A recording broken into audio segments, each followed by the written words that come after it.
సాయిరాం సాయిరాం సాయిరాం.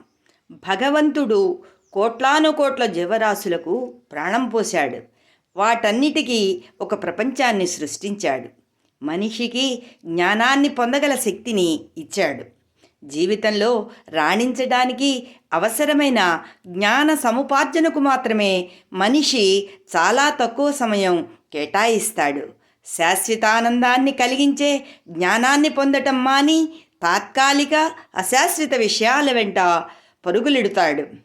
మనిషి జననం ఎంత అద్భుతమో మరణము కూడా అంతే అనివార్యం. భగవంతుడు గుండె అనే సముద్రంలోని ముత్యపు చిప్పలో జ్ఞానమనే ముత్యమున్నది. లోపలికి ఈదుకుని వెడితే ఏదో ఒకరోజు అది దొరుకుతుంది. సంసార విషవృక్షానికి తీయనైన పండ్లు రెండు. అవి ఒకటి భగవంతుని ధ్యానించటము, రెండవది సత్సంగత్యము చేయటము. అచంచలమైన ప్రేమ, పరిపూర్ణ నిస్వార్థము సర్వాన్ని జయిస్తుంది. ప్రేమ ఏనాటికి నశించదు.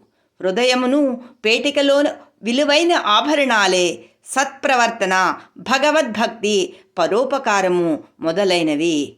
ప్రేమ అతి విశాలమైనది. దానిలో తారతమ్యాలనేవి ఉండవు. ఓం సాయిరాం సాయిరాం సాయిరాం.